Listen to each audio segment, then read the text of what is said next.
Standing by. My name is JL, and I will be your conference operator today. At this time, I would like to welcome everyone to the Veeva Systems Fiscal 2025 Third Quarter Results Conference Call. All lines have been placed on mute to prevent any background noise. After the speaker's remarks, there will be a question-and-answer session. If you would like to ask a question during this time, simply press star followed by the number 1 on your telephone keypad.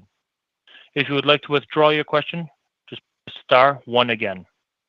I would now like to turn the conference over to Gunnar Hansen, Director of Investor Relations. You may begin. Good afternoon and welcome to Veeva's Fiscal 2025 Third Quarter Earnings Conference Call for the quarter ended October 31st, 2024. As a reminder, we posted prepared remarks on Veeva's Investor Relations website just after 1 p.m. Pacific today. We hope you have had a chance to read them before the call. Today's call will be primarily used for Q&A. With me today for Q&A are Peter Gassner, our Chief Executive Officer, Paul Shawah, EVP Strategy, and Brian Van Wagener, our Chief Financial Officer. During this call, we may make forward-looking statements regarding trends, our strategies, and the anticipated performance of the business, including guidance regarding future financial results. These forward-looking statements will be based on our current views and expectations and are subject to various risks and uncertainties. Actual results may differ materially. Please refer to the risks listed in our earnings release and the risk factors included in our most recent filing on Form 10-Q. Forward-looking statements made during the call are being made as of today, December 5th, 2024, based on the facts available to us today. If this call is replayed or viewed after today, the information presented during the call may not contain current or accurate information. Veeva disclaims any obligation to update or revise any forward-looking statements. We may discuss our guidance on today's call, but we will not provide any further guidance or updates on our performance during the quarter unless we do so in a public forum. On the call, we may also discuss certain non-GAAP metrics that we believe aid in the understanding of our financial results. A reconciliation to comparable GAAP metrics can be found in today's earnings release and in the supplemental investor presentation, both of which are available on our website. With that, thank you for joining us, and I'll turn the call over to Peter. Thank you, Gunnar, and welcome everyone to the call. Q3 was another strong quarter of execution and innovation. We delivered financial results above our guidance with total revenue of $699 million and non-GAAP operating income of $304 million. It was a really great quarter of execution by the Veeva team. We saw broad-based adoption in all areas of Development Cloud. We also had a number of significant milestones in commercial, including great progress on Vault CRM. It's an exciting time as we look ahead to our 2030 goals. We'll now open up the call to your questions. Thank you. The floor is now open for questions. If you have dialed in and would like to ask a question, please press star 1 on your telephone keypad to raise your hand and join the queue. If you would like to withdraw your question, simply press star 1 again. If you are called upon to ask a question and are listening via loudspeaker on your device, please pick up your handset and ensure that your phone is not on mute when asking your question. We do request for today's session that you do limit yourself to 1 question and 1 follow-up. Your first question comes from the line of Saket Kalia of Barclays. Your line is open. Okay, great. Hey, guys, thanks for taking my questions here, and nice job this quarter.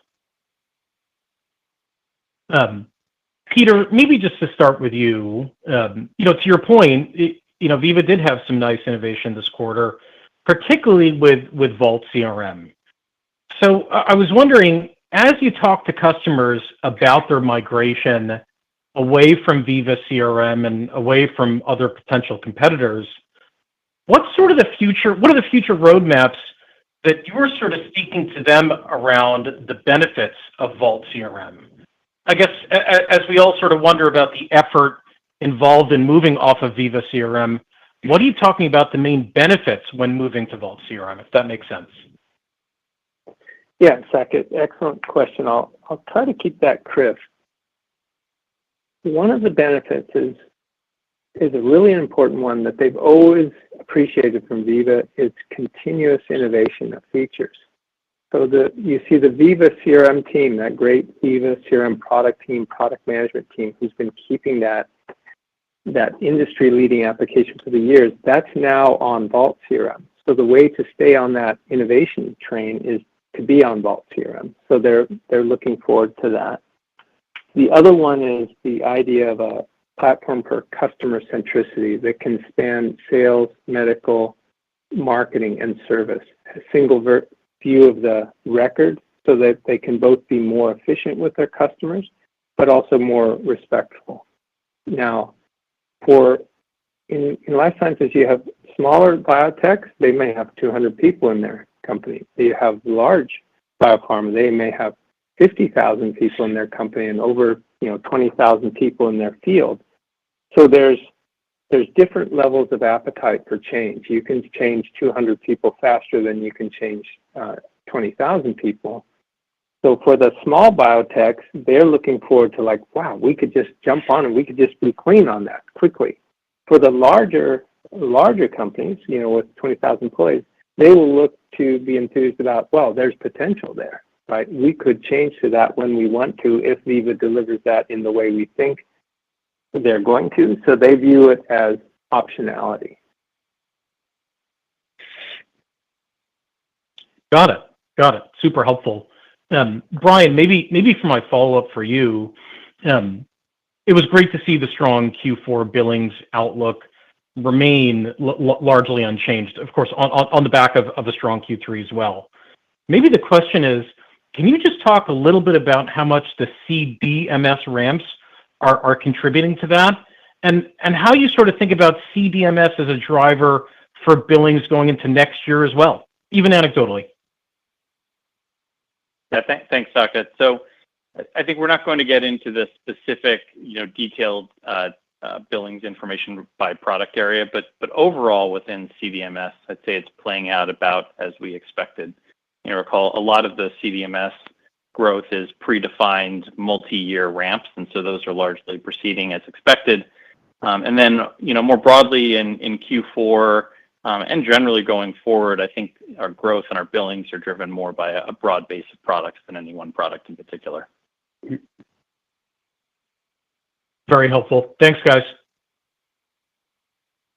Your next question comes from the line of Ken Wong of Oppenheimer. Your line is open. Great. Thanks for taking my question. This first one, this could be Peter or Paul. You touched on MLR bot as potentially being it will be a separate license. One, I guess, what kind of early interest are you getting there? And then two, when we think about the potential monetization, is it going to be comparable to one of your commercial modules, which I think in the past you've said is a 10 to 15% uplift, or is this something more value add and something you can charge higher for? Yeah. Hey, Ken. Thanks for the question. This is Paul. I was at our Europe Summit event where we announced MLR bot. It's something we've been thinking about, evaluating for some time. We think we can help advance how our customers get their commercial content approved and do that more efficiently.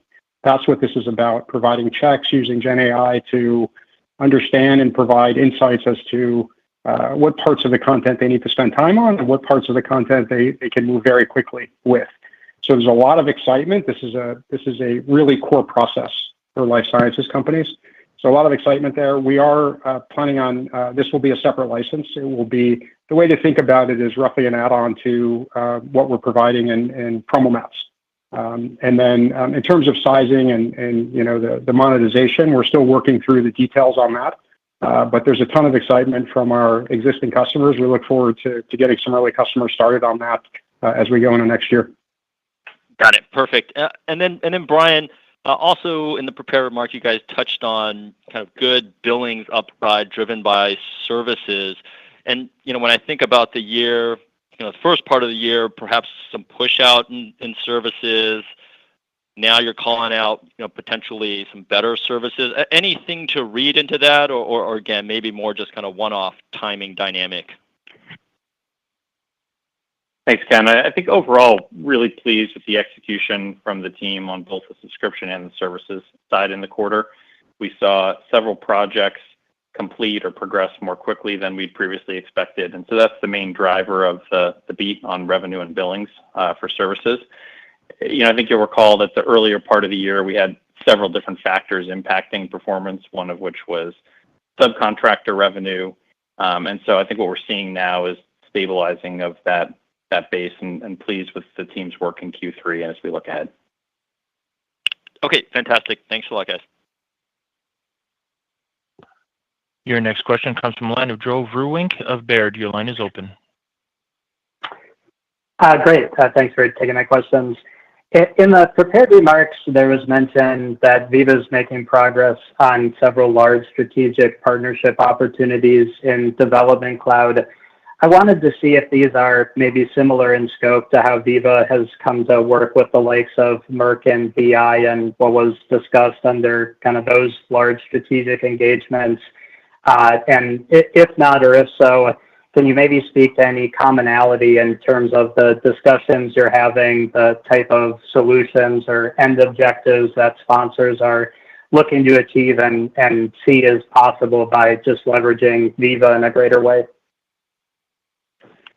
Yeah, this is Peter. I'll take that one. I want to say this carefully. I would say similar, but not the same as BI and Merck. And similar in that it's a strategic level and that it is across product lines, but each one is different in its own way. Part of that, it has to do with we have more products that are mature now than if you look when we have a great program with the BI, the One Medicine, Boehringer Ingelheim, the One Medicine program. Now that was a few years ago, really, when the genesis of that started. We have more products now in the clinical and the quality area that are mature. So the discussion is now it's more expansive. We have more products to talk about. And then sometimes these discussions are going to be very particular. It might be just in the clinical area, but it might be across all the clinical products. Or it might be focused on the regulatory and the clinical operations area. But again, those are bigger areas than they used to be. So summary there is similar but different. Just as all of the top 20 pharma companies are different from each other. They have different cultures.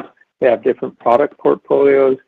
They have different objectives, and they have different people. So they're not all going to be the same. Okay, that's very helpful. Thanks, Peter. And then I guess I'll ask my annual question, just given customers are well into their budgeting for the new year. Veeva typically has good visibility at this point in terms of how some of those plans are coming together. How does your visibility on intended performance in 2026 compare to what you normally have at this point in time? Not asking for a number, but just kind of how visibility compares. And would you maybe say it's any better or worse by virtue of things like ramping agreements that are coming, or just the state of active discussions with customers? This is Peter. I would say marginally better visibility as compared to a year ago. I think our customers have settled into this macro environment a little bit more. I also think we have more bites at the apple. Every year we have more mature products. So therefore, no one particular thing is swinging things one way or the other. And as you mentioned, we have these ramps. So I would say slightly more visibility, but nothing dramatically different. Great. Thank you very much. Thanks. Question comes from the line of Brian Peterson of Raymond James. Your line is open. Hi, gentlemen. Thanks for taking the question and congrats on the strong quarter. Peter, I just really wanted to hit on the regulatory backdrop. I know there's a lot of potential changes coming in the Trump administration, at least that are being discussed. I'd love to understand, what your customer feedback has been there and how you think about the potential implications to Veeva under a new administration. Paul, do you want to take that one, Paul? Yeah, Peter, I'll take that one. So, Brian, thanks for the question. So first, it's very early, right? There's still a lot of things that need to be settled out as it relates to the administration change. Nominations need to be confirmed, priorities need to be established, all of that sort of stuff. And our customers are accustomed to this, right? They've seen administration changes before. They They know that in some cases there's some uncertainty and things may change in the future. And what we see is our customers are just focused on what they need to do. They have priorities, they have work that needs to get done right now, and they're focused on that. So we're not really seeing any change in how customers are making decisions or how they're thinking about projects. Remember, a lot of these projects that they have with us have been planned well in advance. These are mission critical systems. So things are largely continuing as planned. And I think as things change, as things become reality, the industry will react accordingly. But so far, it's business as usual. Got it. And maybe a follow-up for Brian. The margin upside this quarter was really impressive. Just anything that you would call out in terms of timing of expenses in the third quarter, would appreciate any perspective there. Thanks, guys.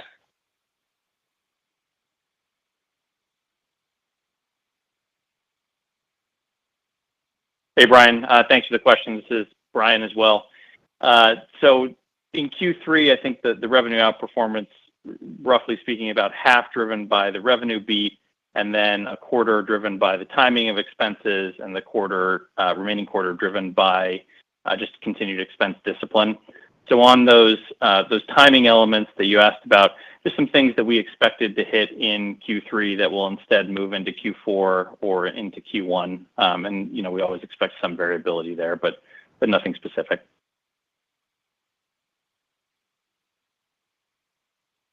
Your next question comes from the line of Ryan McDonald of Needham & Company. Your line is open. Thanks for taking my questions. Peter, maybe I just wanted to ask on the Boehringer deal, on the large vault win there. Just curious as to what the tenor or thoroughness of the evaluation process that maybe they were going through, and how that compares to other prospective migrations in the pipeline from the top 20. Just trying to understand maybe how deep they are sort of evaluating other solutions in the marketplace versus just sort of it being a Veeva only type discussion at this point. Thanks. Yeah, thanks for the question, Ryan. I'll take this one.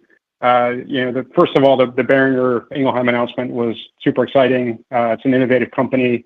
If you may have heard the fireside discussion I had with their CIO, Marcus, talking about the innovation, what they have in front of them over the next 5 years or so in terms of product launches. They were looking for consistency, a partner that can execute. They talked about that in that conversation. You heard them saying that a lot of vendors promise a lot of things, and Veeva is one that has consistently delivered for them over the long term. And that's not something to be taken for granted, right? So it's really about execution, and then of course the full innovation roadmap and where we're headed. Did they do a thorough analysis? Absolutely, right? And all these customers are thinking deeply. They all have their own process. Every customer is a little bit different and unique. Some customers will make decisions for different reasons. So you'll see different decision making, but I would say in some respects they're thorough in their own ways. But these decisions are made by people, which means there's naturally differences in how they make decisions. Oh, Paul, thanks very much. Maybe just a follow-up for Brian. Obviously, with the rollout of these generative AI applications, a few of them being sort of included at no additional charge, how should we think about how that impacts gross margins going into next year, understanding that obviously we're not giving guidance yet for next year, but just generally how you think that as the adoption and usage of the Gen AI apps grows over the next year, any sort of impacts we should expect from a margin perspective. Thanks. Thanks. Peter, do you want to take that one? Yeah, so I will take that. Generally, we announced 2 Gen AI solutions. One we call CRM Bot, and the other one MLR Bot. MLR Bot we will charge for, and that's where we will host and run a large language model, not our own large language model, right? We'll use one from the big tech providers, but we will be paying for the compute power for that, and so we'll be charging for that. For the CRM Bot, that's where we will hook our CRM system into the customer's own large language model that they're running, and that's where we will not charge for, and we will not incur compute cost. So where we have to use significant compute power, we will most likely charge, and where we don't, we most likely won't. there won't be any material impact to our gross margin. In general, Brian, you've given your thoughts on the gross margin profile for 2030, and the AI is not going to change that. That's all factored in. Appreciate the clarification. Thanks, Peter. Thanks. Your next question comes from the line of Anne Samuel of JP Morgan. Your line is open.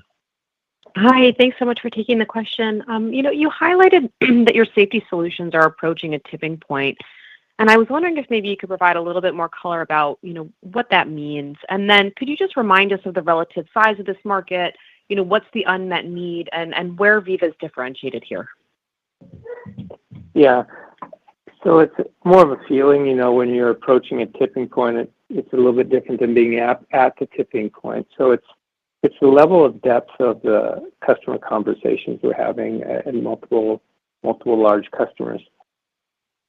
Every year, the legacy systems that they're using are aging a little bit, and every year our cloud-based solutions are getting better and they're getting more optimized and more people are using them.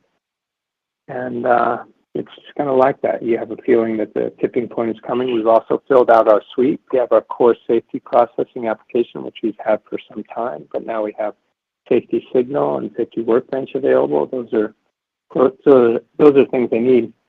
And in terms of what they're looking for is, they do want a cloud-based system because they don't, the idea of doing upgrades and taking changes and that stuff is unappealing. A lot of these systems are legacy and aging. So there's one, just modernization. But the second one is advanced automation within the safety system to do some things without manual intervention, and then across systems, for example, between clinical data management and the safety system. There's a lot of innovation that we can do because we have both sides of those applications. So they're looking for automation, not to take the people totally out of the loop, because the people have to be in the loop to know what's going on so that they can care and notice and act appropriately, but to free them up from, the redundant activities that they don't need to be doing. That's really helpful. Thank you. And then maybe just one more. You noted that your customers are, as you said, settling into the current macro. And was wondering, are you viewing this as, the new normal? And if not, what are you monitoring for early signs of an inflection from here? And which areas of your business would really see a change first? Thanks. Yeah, I think this level of uncertainty that we have in the macro is now what people are accustomed to now. I guess it could change, right? But we won't know if it's changing unless it does change. We haven't detected that. So they're just sort of settling in to getting work done. Actually, COVID was not that long ago, and that was a real shock to the system, right? That was very, very not normal. And then the two conflicts that we had started, that was also very, very not normal. But now people are getting a little bit more used to these things. The high interest rates, right? For a while, the economy had gotten used to very low interest rates. Now it's back to, okay, well, interest is not free anymore. So I don't want to call it really the new normal, but I guess it is the new normal. Really helpful. Thank you. Your next question comes from the line of Dave Windley of Jefferies. Your line is open.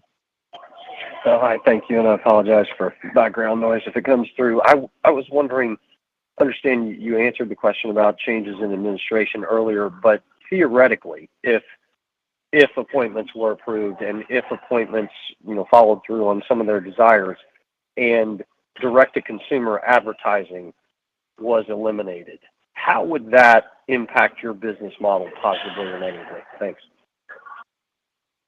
Yeah. Hey, Dave. Thanks for the question. So your question, actually, the way you framed it was interesting, right? There's a lot of ifs there. There's a lot of things that would actually have to happen for that to become a reality. The nominations, the priorities, the policy, potentially even legislation to make that happen. So it would be a lot to happen, but it'd certainly be a major change, right? And probably something that's challenged, right? Just the idea of changing access to patients' rights to information, for example, could become, a barrier to that kind of thing happening. So a lot would have to happen, but and I think it'll likely be challenged.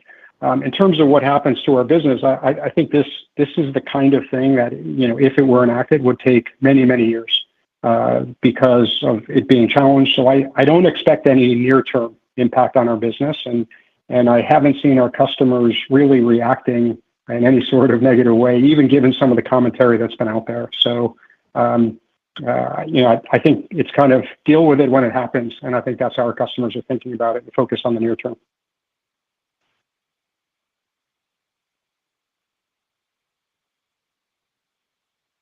Your next question comes from the line of Kirk Materne of Evercore ISI. Your line is open.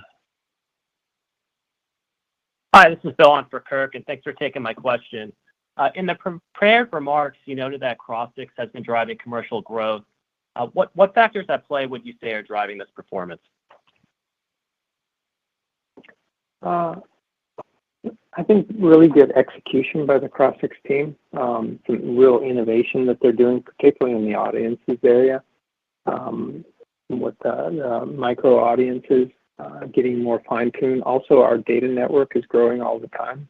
We have our data network, we leverage that for Compass and Crossix, so our data network is getting more rich all the time as we add more data sources. We have competition in those markets for sure.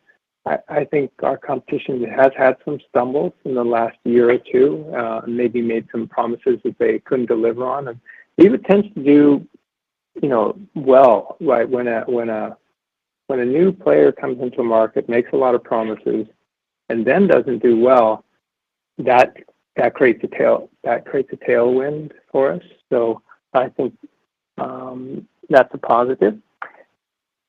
Also, the integration with our CRM product, I think, is something that customers are noticing, the integration with the rest of this CRM suite. But overall, Crossix, the main driver of our strength is not the main driver of our strength in commercial. It's one of the drivers, but it's the CRM products, the commercial content products.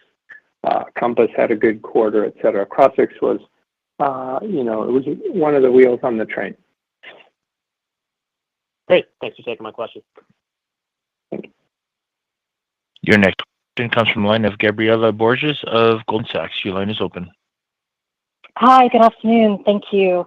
I think this one is for Paul. Paul, I want to revisit the discussion on commercial growth and specifically on what's happening with the seat count dynamic versus the add-on and the upsell dynamic within seat count-based commercial.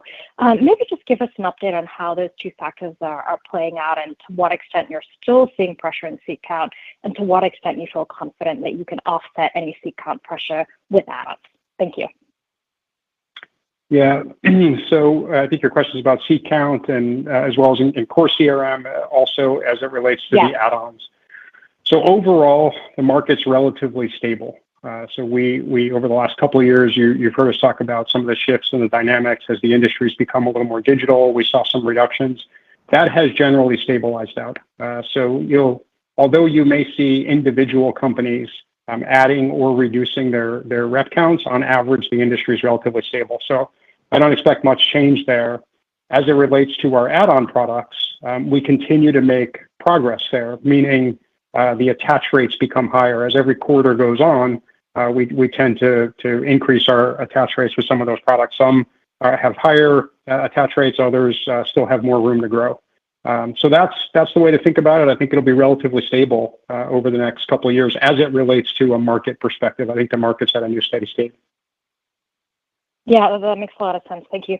The follow-up is on your learning so far from the CRM conversions to Vault that you've already done. Maybe just highlight for us, what do you know today that you didn't know a year or two ago on easing the customer transition to Vault, and how is that helping you navigate some of the conversations on the ground? Yeah, so learnings, well, there's a significant difference from where we were 2 years ago to where we are today. 2 years ago, it was an idea. What we had, our idea and our strategy was just being formed, and to where we are today is a kind of remarkable difference in terms of what we've been able to achieve.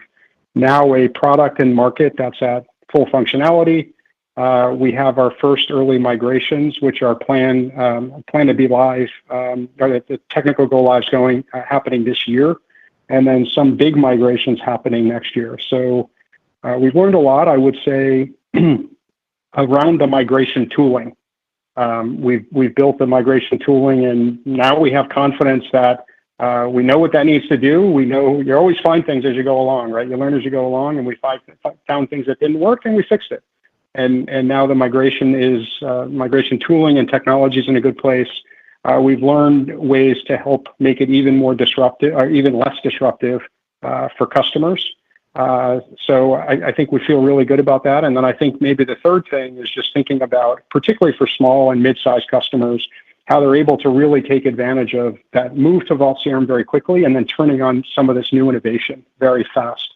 Some of our new products like Service Center, Campaign Manager, and then over time, the areas like the connectivity with Vault Promomats, the integration with the tighter connectivity with things like Microsoft and Teams and Outlook and everything else. So we've learned a lot, and we're executing better, and we get better and better each quarter that goes on. Great to hear. Thanks for the call. Your next question comes from the line of Brent Bracelin of Piper Sandler. Your line is open. Thank you. Good afternoon. Reading through the prepared remarks here and the commentary in the call so far, something reads and feels a little different relative to the top 20 appetite to lean into the broader Veeva portfolio here. I know historically you've talked about the top 20 governor being maybe engaging one product a year, but I get the sense that maybe there's a greater sense of urgency to move off of legacy and embrace maybe multiple products. Walk me through the level of dialogue you're having across the whole portfolio with these top 20. Is that the right read, or is it a misread? I think that read of more comprehensive going at things is probably pretty particular to the Development Cloud area, because that's where our suite is the most mature and most proven. But I would say in that area, yes, I wouldn't say dramatically more, going fast and going all in, but a bit more than it was a year ago. And the reasons for that are pretty mechanical, because every year, if we deliver more products, more high quality products, and have one more year of track record of customer success, it's a reinforcing function. And that gives us a lot of, that gives us a tailwind. But it's also a big responsibility. So, for example, when the CIO of Boehringer Ingelheim said to everybody at Veeva, that we go with Veeva because your stuff works and you deliver on what you said, we take that pretty seriously. Like, wow, that's a big responsibility. So we gotta deliver what we said we're going to do. So every year we do that. Trust increases, and trust is a business accelerator, as it should be. Helpful color. And then maybe, Brian, for you, 43.5% operating margin. This is kind of the highest we've seen out of Veeva on record. The biggest beat versus your guide in 3 years. A bit of a hot start for you for the first quarter out of the gate. But how should we think about the cost discipline you put in place in the quarter and leverage? And your guide obviously implies you're going to have some additional expenses here in Q4. But walk us through the philosophy on cost discipline and leverage you showed this quarter and what it means here as we think about next year. Hey, Brent, thanks for the question. It's a nice start, certainly, but really a testament to the great execution from the Veeva team. More than half of that outperformance on the margin, as I mentioned, is due to the revenue side. And so that's outstanding execution across our sales team, our services teams, the product teams, the teams working to create value for our customers every day. So we're continuing to be really pleased with the execution on that front. And then as far as the second part of your question around our philosophy around cost management, no real change that I'd say to that philosophy. We think about managing costs on a period by period basis. We make investments in growth as we feel we need to. And there happen to be a few expenses this quarter that moved out to other quarters.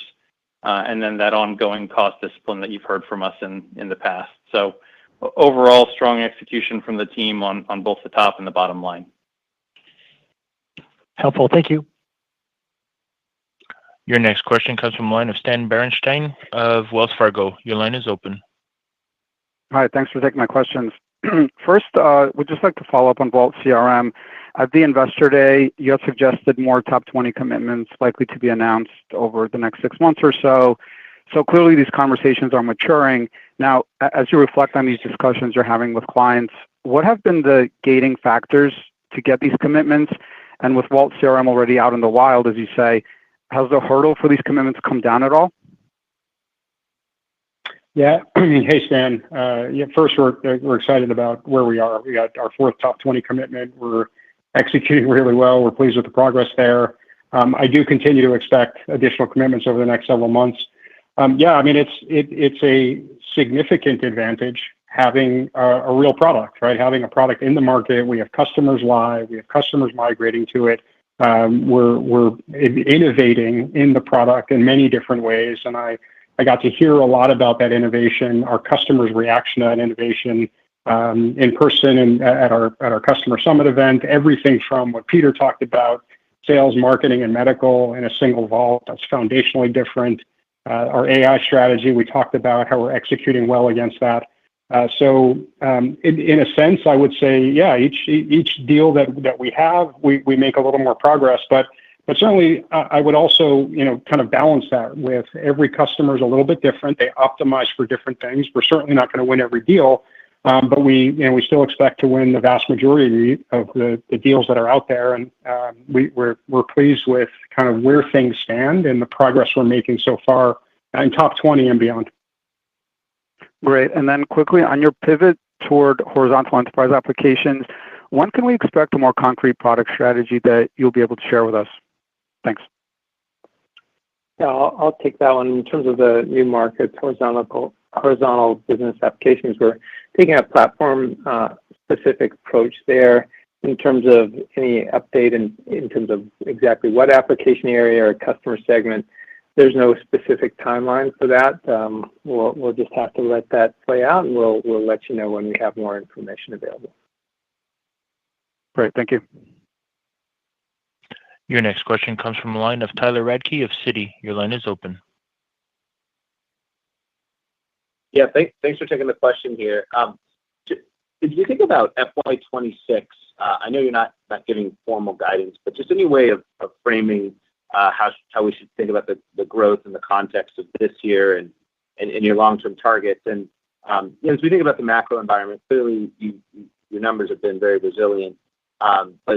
But just given you do have longer sales cycles, have you seen any change in sort of the early stages of those larger deals that maybe layering in towards the back half of next year, for instance, that you would call out? Thank you.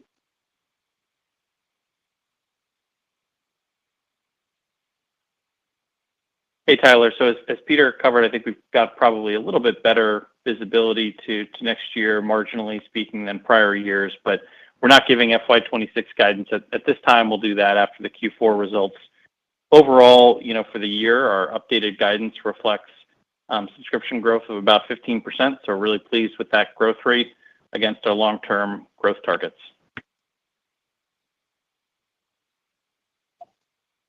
Okay. Your next question comes from the line of Craig Hettenbach of Morgan Stanley. Your line is open. Thanks.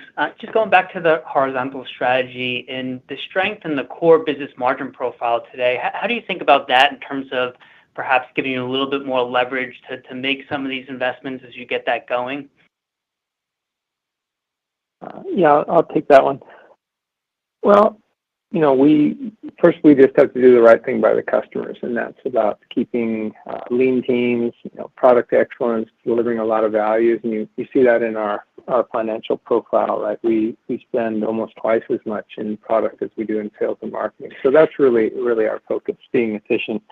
And then for the horizontal business applications, I think it's not really that we need dollars to invest there. It's really you need a small team and a tiger team and a very focused team. So yeah, we certainly have the capital all the capital that we would need to invest in the new markets horizontal business applications.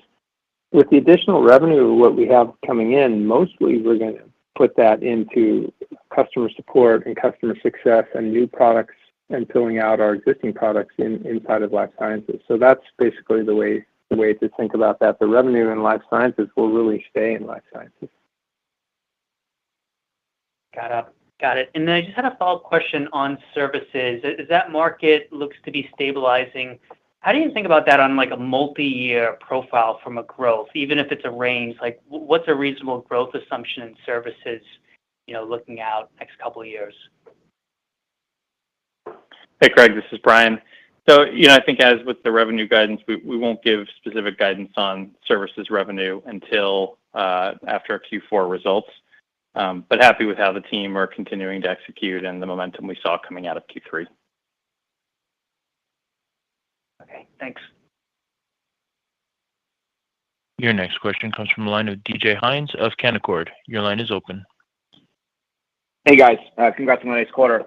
Hey, Paul, one of the questions I've picked up since Salesforce reported earlier this week is that they called out Life Sciences Cloud as a component of 3 of their top 10 deals in the quarter. I'm not asking you to speak for them, but as you see what's happening at your customers, is there any sense that Salesforce is showing up more often? Yeah, I mean, it's certainly in our larger customers. They're in the vast majority of our customers having conversations, and that's no surprise, right? That's not something we are surprised about. We've expected to see that. In terms of are they showing up more frequently? I don't know that there's a change. We certainly still see them in the market, and they're the primary competitor. I think, as I alluded to before, IQVIA is out of the game. Their product sunset. We're competing with Salesforce. They don't have a product yet. So that's really who the primary competitor is at this point. Yeah. Okay. And then, Brian, a follow-up for you. Can you just remind me of the impact that TFC has on margins this year and whether there's any normalization or reversal that we should be thinking about as we set our models for next year? Yeah, so on the TFC side, just recall that's predominantly a revenue side normalization, so it impacts the margins a bit. But I think we are certainly excited to jump into next year and to stop having both normalized for TFC and non-normalized for TFC results to report. On the revenue side, it impacted the growth rate year over year by about 2%. Okay. All right. Thank you. Your next question comes from the line of Jailendra Singh of Truist Securities. Your line is open. Thank you, and thanks for taking my questions. I want to go back to Vault CRM. Congrats on the 4th top biopharma commitment. Can you confirm whether it's an existing CRM customer or a new CRM customer? And related to that, can you remind us what is the average length of time from a customer commitment to Vault to migration to when they are live on the platform? If it is largely based on customer preferences, how do they typically think about when they want to migrate post-commitment? Yeah, Jailendra. So let me take that second part first around migration. I would say it varies pretty significantly by the size and complexity of the customer. If you're a top 20 customer, it's likely very, very different than a small or mid-sized customer. A small customer may be migrated in, let's say, 4 weeks or 6 weeks.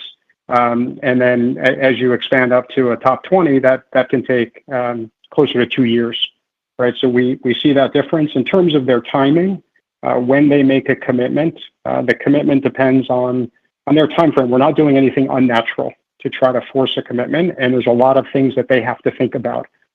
What's happening in their own business, the timing of, let's say, launches that they have. Should they do the migration before a launch or after a launch? So those kinds of things come into play. So each customer is a little bit different. They optimize for slightly different things. But our strategy is to make this minimally disruptive and as easy as possible to get them to a decision, but also to the migration. And on whether it's a new customer or existing CRM customer? That question, Paul, was the top 20 win, was that a new customer for us or an existing customer? Yeah. Yeah, so the top 20 that we just announced was an existing customer. So that was, I think you're referring to the Boehringer Ingelheim announcement. Is that what you're referring to? Yes. Yeah, so Boehringer Ingelheim has been a very long-term customer for Veeva in commercial, and then over the last couple of years in R&D also. We've worked very closely with them in the commercial side, made them successful with Veeva CRM, and they're putting their trust in us for Vault CRM for the long term. So yeah, existing customer. And my follow-up is on the decent acceleration in net headcount increase in the quarter.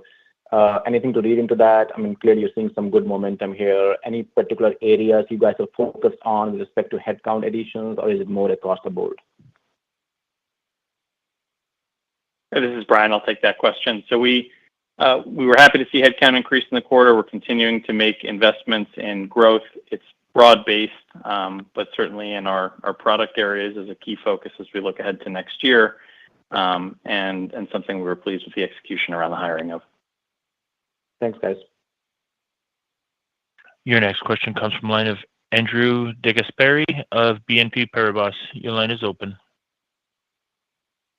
Thanks for fitting me in. I just had two questions. First, on the migration of these customers to Vault CRM, I was just wondering, do we start seeing an impact to gross margin? In other words, that royalty that you pay for Salesforce for Veeva CRM, is that going to improve over the next 2 years as these customers migrate? Or should we see this sort of improve later as the agreement ends? There is some secular change in gross margins as we look out, but these, recall, are pretty long-range migrations. There's still a long time to go in the Vault migration story, both the decisions that customers are making as well as their migration away from Veeva CRM on the Salesforce platform towards Vault CRM on the Vault platform. And so that adjustment, that shift to margins over time, and that improvement will take some time for you to see in the results and really spread out between now and 2030. Thanks. And then just on the direct-to-consumer advertising comments you made earlier, I just, if you could remind us, I mean, is it Crossix the one product that really is focused on that, or is there others within the commercial cloud portfolio? And maybe if you could add in as well, is that really, in terms of the strength that you saw this year, has this been a change versus the previous year? Yeah, Crossix is the one from Veeva that's most involved with direct-to-consumer advertising. It's the measurement and the audiences around that. Now it's direct-to-consumer, but it's also to the healthcare providers as well. So it's not, Crossix is not only direct-to-consumer. And Crossix has been performing well for us, but also what's been performing well for us is CRM and the add-ons, the commercial content, and also our data products, Data Cloud, Veeva Link, and Veeva Compass. So in the commercial area, we've had pretty broad-based strength. Great, thank you. Thanks. Your next question comes from the line of David Larson of BTIG. Your line is open. Hi, congratulations on the very good quarter. The CROs have obviously reported some challenges. Obviously, you're not a CRO doing the clinical trials, but you do sell into that space. Can you maybe just talk about, what the difference is there? Why are they seeing challenges, but you are not? And has there been any impact to things like study training or Site Connect or any more of those clinical trial-related focused products? Thank you. This is Peter. I'll take that one. The CROs, they do make a lot of their revenue as associated with particular studies. So as a customer is planning a study, and then they're deciding to go forward, and then they're bidding out services, and the CRO selects and wins the services. That's a long lag time until the CRO gets revenue, and they get revenue from those studies over the next year or 2 years or even 3 years. So what I would say a year or so ago, and 2 years ago, and 1 year ago, there were more customers facing uncertainty, and certainly smaller customers facing funding issues, and so they were stopping planned trials. They don't usually stop the trials that were in flight. So they were maybe stopping some planned trials that would have turned into CRO revenue maybe this year.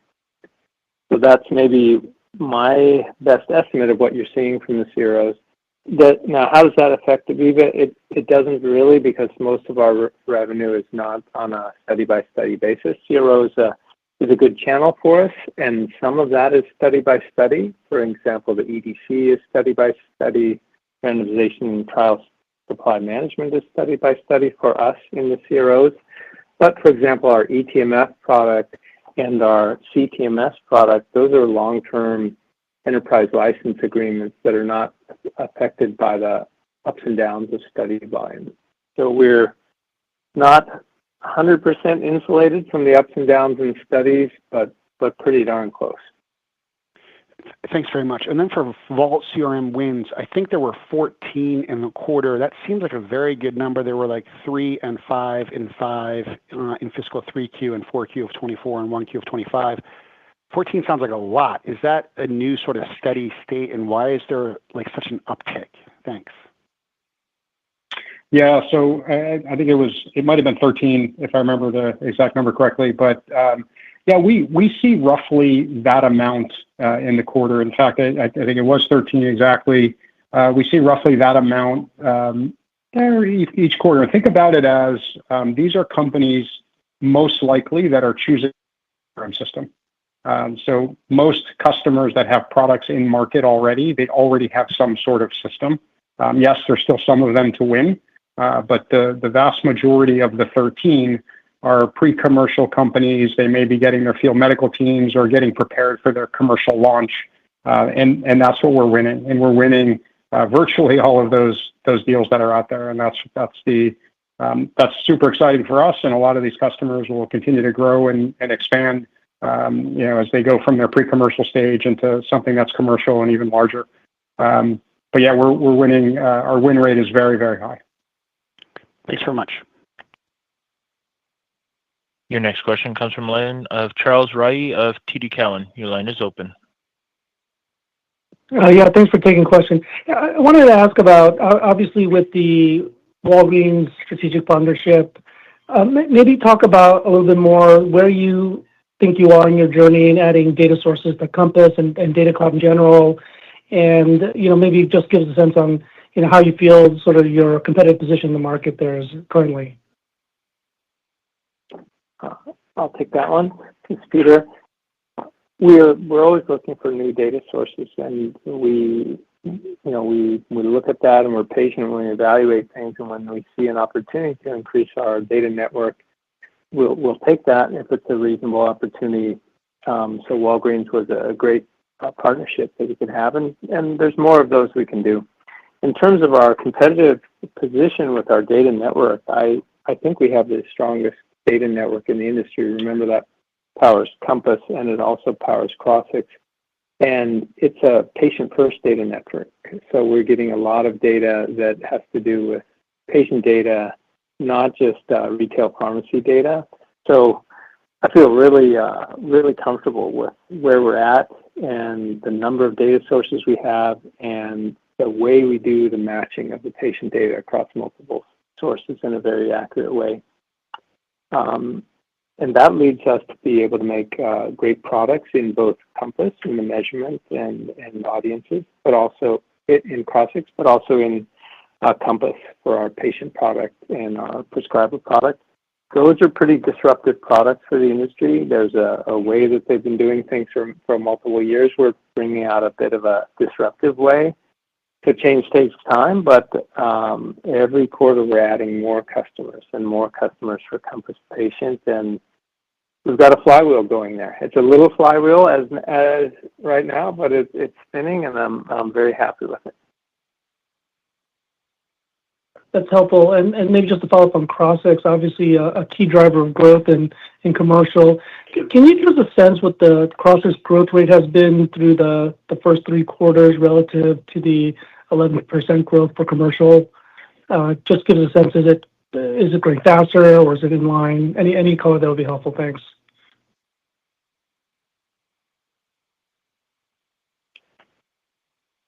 Hey, this is Brian. I'll take that one. We won't get into specific product level growth rates, but overall, pleased with how the Crossix team has performed this year and executed against the market opportunity.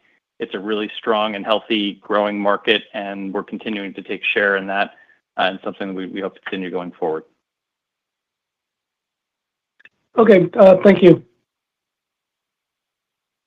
Your next question comes from the line of Brad Sills of Bank of America. Your line is open. Oh, great. Thank you so much. I wanted to ask a question on just the general demand environment. It sounds like things are fairly stable, but maybe some green shoots that you're seeing in the big pharma.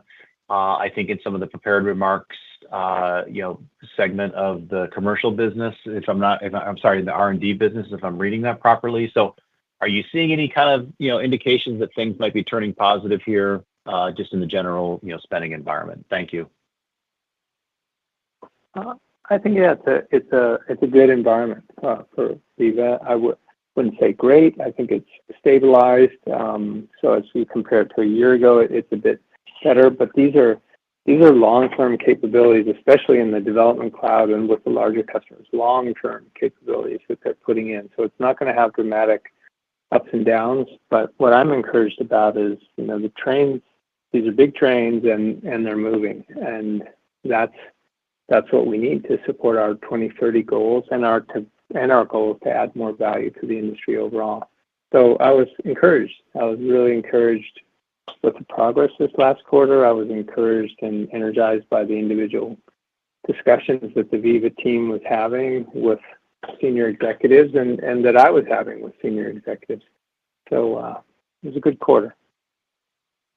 That's great to hear. And then any update on the replatforming effort? How do you feel about, taking that to some of the larger accounts? Are you getting to the point where you're comfortable doing that? And any kind of early indications of how that's going? Thank you.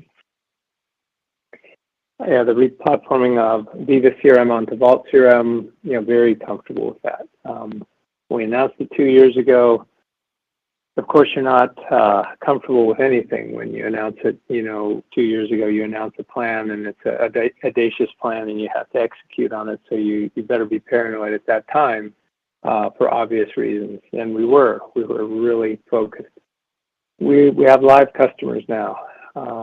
We have so many of the product features that we needed into the platform. We've adapted the existing CRM product to where we need it, and to now that it's full functionality as compared to Vault CRM is full functionality as compared to Veeva CRM, and we have these 2 new applications, Campaign Manager and Service Center. So it's definitely ready, and we're really excited about it. If you would have told me 2 years ago, if you'd said, "Hey, here's where you'll be 2 years from now," I'd take that in a heartbeat. I'd be ecstatic. It means that the bears didn't come out to eat us. We got through the forest. So I'm very happy with that. That's great to hear. Thanks, Peter. Thanks. Your next question comes from line of Steven Valiquette of Mizuho Securities. Your line is open. Great, thanks. Good afternoon. Thanks for taking the questions. It's good to be covering the company again.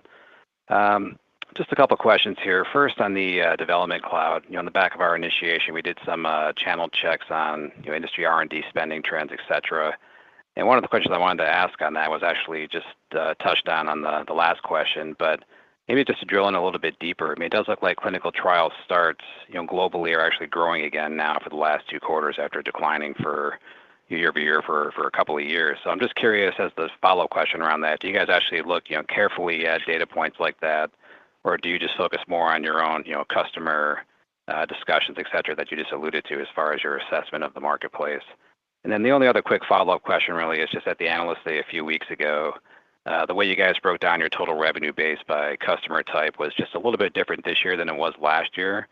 So I'm hoping you can just remind us again what % of your total book of business relates to CRO customers, just from a percentage of revenue standpoint. I recall it was no more than 5% last year, but just want to confirm if that was still the case currently. Thanks. Yeah. Hey, Stephen. Let me take the first question, and I'll turn it over to Brian to talk a little bit about CRO revenue and what percent that is. Clinical trial starts, yeah, we certainly pay attention to that. It's one metric of many, but I just caution you from over-indexing on any single metric. We certainly don't do that. You heard Peter talk a little bit about how we're insulated from some of the near-term changes in clinical trial volumes as an example. So we don't over-index there. Obviously, over the long term, that matters. In the near term, it's not so important because most of our deals and our customers' buying patterns are more for enterprise capabilities than they are for clinical trial starts. So yeah, we pay attention, but not a single metric is the most important. I'll turn it over to Brian to talk a little to answer your second question on CRO revenue. Yeah, so on the second part of your question around CRO revenue specifically, at Investor Day, as you saw, we embedded the CRO channel within top 20 enterprise and SMB. So it's a little bit harder for the year-over-year comparison, but the last time we disclosed it was about 5% of revenue, and it's not materially changed from that. Got it. Okay. All right. Thank you. This concludes our Q&A session. I'll now turn the conference back over to Veeva CEO, Peter Gassner, for closing remarks. Thank you, everyone, for joining the call today, and thank you to our customers for your continued partnership and to the Veeva team for your outstanding work in the quarter. Thank you. This concludes today's conference call. You may now disconnect.